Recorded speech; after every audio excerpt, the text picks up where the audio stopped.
Hey everyone, Ryan Young, Kama Jiu Jitsu. I hope you're doing well. For those of you who have been training for a while and you want to give back to the art, right?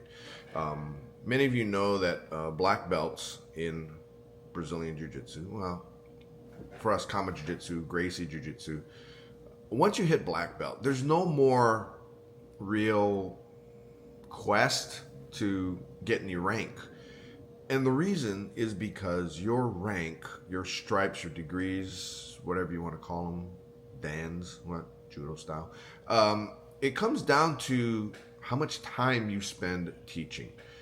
And I think Elio and Carlos Gracie Sr., when they put together their belt system, what they wanted to do was to recognize people who give back to the art, the people who help to grow the art once they've already benefited from the art. And that's where the degrees come in. It's just based on time teaching. So let's say you get your black belt and then you don't teach. You just go about your own thing. You might train, but you're not teaching. Then there's no progression for you. There's no degrees on your black belt. But you are a black belt, right? For us, if you are just a black belt and you don't teach, then your belt is just either pure black or it's black with a white bar instead of the red bar. We only give red bars out to instructors. So the black belt with the red bar means you're an assistant professor, and then if you get the two white bars on top of the red bar, on top and the bottom, then you are a professor. Professor is when your clock starts ticking as far as time. Now, that doesn't mean you need to be a black belt to teach jiu-jitsu, right? We have instructors. We have historically started people in our instructor training program from blue belt. If they're particularly good, they understand the curriculum that they learned, and they want to learn how to teach, then we teach them. We teach them how to pass it on. And when they get to black belt, assuming they're going to continue doing what they're doing, meaning with each belt progression as they learn, they go a little further on the journey, they go and put the marker in, that's the belt. Then as they progress through, then they get the red bar on their new belt, right? Purple belt with a red bar, brown belt with a red bar, right? So they're instructors. And then black belt, you go straight, you become a professor. There's no assistant professor for us once you get to your black belt. If you've been teaching for at least 2 years. Anyway, long explanation to why people want to teach. It's kind of weird because people like teaching jiu-jitsu more than they like teaching other stuff. As an example, right, when I was working and I was in sales, right? Actually, I take it back. With salespeople, they're generally very generous with their knowledge, their information, their wisdom. But I know there are other businesses that you want to go and break into it and you want to learn. And hey, can you help me to teach? Or it's people, hey Ryan, why don't you teach? Why would I want to do that, right? I'm too busy. But when it comes to jiu-jitsu, people almost want to teach too much, to a fault, where they will forego their own training and their own getting better to help someone. And that's a great thing about our community. The problem with that is you have sometimes people who are not necessarily qualified to teach, but they still want to teach. You have a lot of these schools where people open their own school because for them, they always wanted to own one once they started training, right? I came across a couple of opportunities, at least a few opportunities, come to think of it, when I was younger and while I was a purple belt, and people wanted to open schools and they wanted to have me involved. And my thinking was, no. And they're like, why not? This is so cool to teach jiu-jitsu. And I said, because, they're at the time, Hicks and Gracie, Horry and Gracie, Hoyce Gracie, right? They're all, why would I want to compete with them? Because really, at the time, I couldn't compete with them. They're just better teachers. They're better at the art. And they were, to me, the gold standard. So if the gold standard's available to me, why don't I just go to them? I don't need to run a school to compete with them and to spend all my time teaching when I really want to be learning.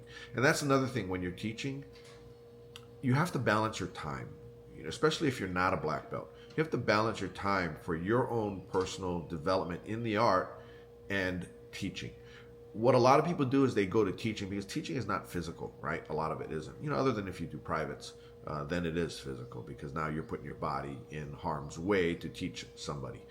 But if you're running classes, it's not the most strenuous thing to run a class. So a lot of people want to just kind of subconsciously do more teaching than training. And I have to really talk to some of my instructors about that. It's like, hey, all right, your teaching is great, but your own progression is not happening at the rate that I would like. And if you're a junior instructor, then you need to progress in the art as well as your teaching. But I would prioritize your growth in the art because there's always time to teach later on once you know more. The reason why I teach, it's because of, at first it was just necessity. Because in order for me to train, one particular school that I went and dropped in at when I first moved to Texas, he wanted me to sign a non-compete. And it's whenever there's legal documents involved, then you're tying people to it. And I, although I had no intention on opening a school, I don't know why he was afraid that I would compete against him. The only reason why I now compete against him and others is because he wanted me to sign a non-compete just to train. Had he said, hey, Ryan, I like that you're coming here. Would you, two questions you could have asked. One is, can you sign this non-compete? No. The other one was, could you teach a class or two every week in exchange for your training? And I absolutely would have done that. In fact, there would be no Kama Jiu-Jitsu in Dallas-Fort Worth had this particular professor asked me that question instead of, can you sign this? But because of that, that's why Kama Jiu-Jitsu is here, because my thinking was I need to teach people so that I can train. Right? I needed to teach my future training partners. And that's what I did. But I didn't realize the benefits that I would get after having started this adventure of running a campus for Dave Kama and Kama Jiu-Jitsu. So the benefit that I get really is not only I get the same camaraderie that every member in any academy gets, right? The camaraderie is awesome. But I just, I go to almost all the tournaments that are in town when my students register for them. I never promise to go, but if I'm in town, I always go. I did miss a tournament, but I was out of town. Couldn't possibly do that one. And, my trip was scheduled prior to people deciding to enter that tournament. So that couldn't be helped. But I have a lot of coaches who can, stand in my place and coach our competitors. But when I'm in town, I always try to go because I like to see our students progress. I like to see them conquer the challenge that they're putting themselves into by entering a tournament. Now, granted, a tournament is not a fight. It's a competition. But there's inherent danger in it, just like any other competitive sport, right? Football, you get concussions, broken bones, torn ligaments, all that stuff. It happens in soccer. It happens, less so in baseball. but any kind of sport, especially a contact sport, you're going to get that. So I want to see my students conquer what they're going through mentally so that they can prevail. Because technically, there aren't very many instances when our students are surprised technically. If they get beaten, it's oftentimes, there's one part of the game that, because I try to have everybody be balanced, right? Make sure they're good at everything. They're not necessarily going to be spectacular at one thing because, if there's 5 things to learn and be good at and you're spectacular at one, then if you can get somebody to fight that fight, then yeah, you'll win. But if you're in the other 4, then you lose, right? I'd rather have it to where, although I am a big proponent of being a specialist, I am in jiu-jitsu at least a big proponent of being a jack of all trades, meaning I'd rather you be moderate at everything than spectacular at one thing and shitty on something else, right? Because that way, there is going to be an opponent that you have to where he is shitty at something that you're moderate at, in which case you'll prevail. And let's say he's shitty at 5 different things, but he's really good at the guard game. Okay, well, don't get into the guard game, play him from other places. You'll lose if you're in his guard because he's really good and you're just moderate. Or, if you can find a way to play from knee on belly or cross-side or mount or whatever, and, then you'll beat him every time because his defense isn't quite as good. All right. So, that's my thinking on how I teach. But in the competition, they have to beat these issues, right? Let's say somebody's always been afraid of confrontation, right? Maybe they've always been afraid of getting into a fight, right? It's one thing to be confronted with a fight situation and be able to not want to fight. Nobody wants to fight, but be able to calmly deal with it because you're not afraid of it. On the other hand, you have people who are afraid of it. And a competition is the closest thing we can get other than an outright challenge, a challenge match where anything goes. Speaking of which, those of you who haven't seen it already, just go see Gracie Challenge 5. Gracie Challenge 5. That is on the Gracie Academy website, and that's where you see Dave Kama back from the... that was around 1990, 91, probably before that. It was when the Gracie Academy first opened, and Dave Kama, who is, Kama Jiu-Jitsu, he was representing the Gracie family in challenge matches, and that was the one that they had put online out of the dozens or so that he's done for them. And this is when he was a blue belt. So if you just look at how clean his technique was as a blue belt, it's pretty fantastic. But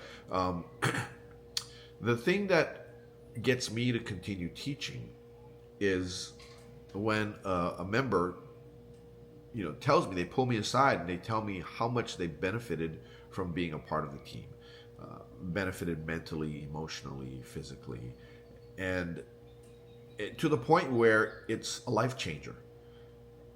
And then there aren't that many things that we can do in life for someone where we change their lives. Now, granted, any little thing you do is going to change your life, right? So if you're at a stop sign, you turn left or you turn right. You're going to possibly end up years later in vastly different places, right? One could be good, one could be bad. But I've gotten so much universal response from members, especially the ones that have been around for a while, telling me that the Academy has changed their lives for the better. And that's what I want to hear. And that's why I'm doing this. And if I could, this whole YouTube channel has to do with if I can help you just through this medium rather than being in person. I'd love to be able to help everybody in person. But if I can do this through this for you, then do it. So that's why I teach.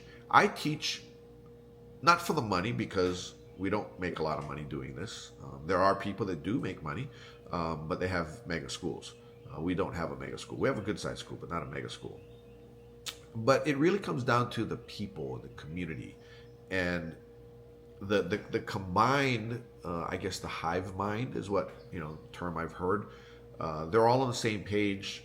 They all want to help each other, and they all benefit in their lives. And that's where I keep coming back with these videos telling you that Jiu-Jitsu is simply a microcosm of life. If you do well in Jiu-Jitsu, it's a compressed time frame that you train and you do well, and then it can help your career of 20 years. Just concepts that you learn on how to deal with pressure, how to deal with your own fears, right? If you can get smashed and not worry about it and just go, okay, right, I'm gonna get out, then when you're in a bad situation at work, maybe you lost a large client, and your own revenue, your company revenue goes way down, your pay goes way down because of that lost client, you can look at it from a different point of view, like the way you when you lose a position, right? You're mounted on somebody and you're about to submit them, and they upa you, and they're in your guard, and they pass your guard, and they get right on top of you, and now they're mounted on you, setting up a choke, right?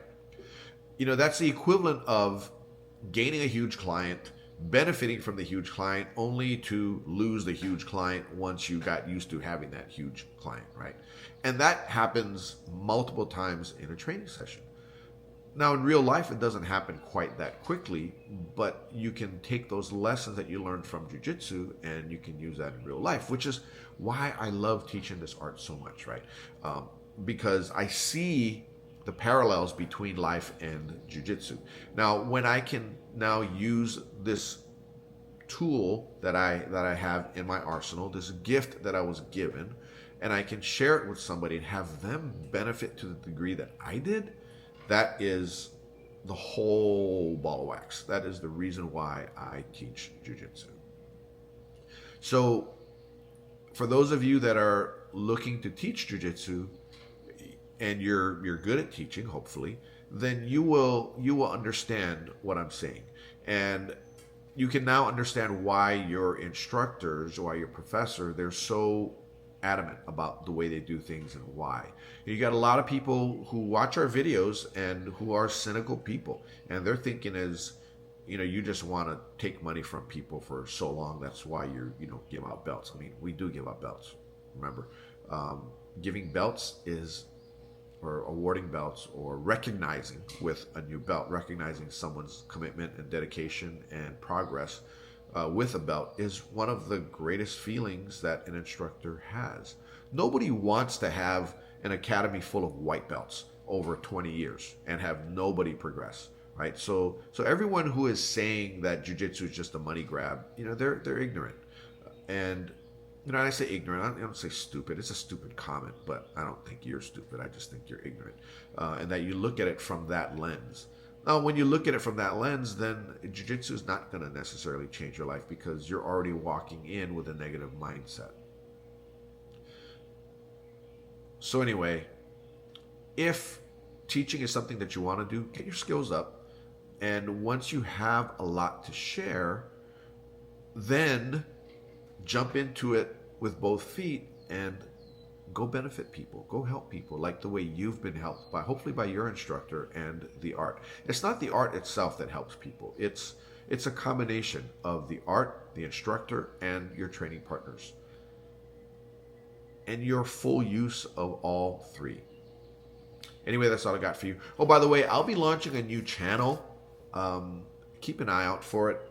It's basically, I'm not a young spring chicken anymore, right? I'm now 56, and this is May of 2024. And another way for me to give back is for me to share some of the wisdom that I've learned over the course of my 5+ decades of existence. And I want to share it with you, because just like I do with jiu-jitsu, I figured out a way to teach you faster than the way I was taught. Now, that's not to say that the way I was taught was wrong. A lot of it had to do with I wasn't corrected when I needed to be corrected as far as my thinking process and all that. I was just taught. Whereas what we do is we also talk to you as far as your mind, how to think, but also the system with the curriculum, with the order of the way we do things, the methodology such as we're able to teach people really quickly. And just the way that, like, we pass that wisdom on in jiu-jitsu, I'd like to pass on life wisdom as well. So yeah, keep an eye out for that channel. I'll be announcing it soon. Anyway, that's all I got for you. Take care. Happy training. Bye now.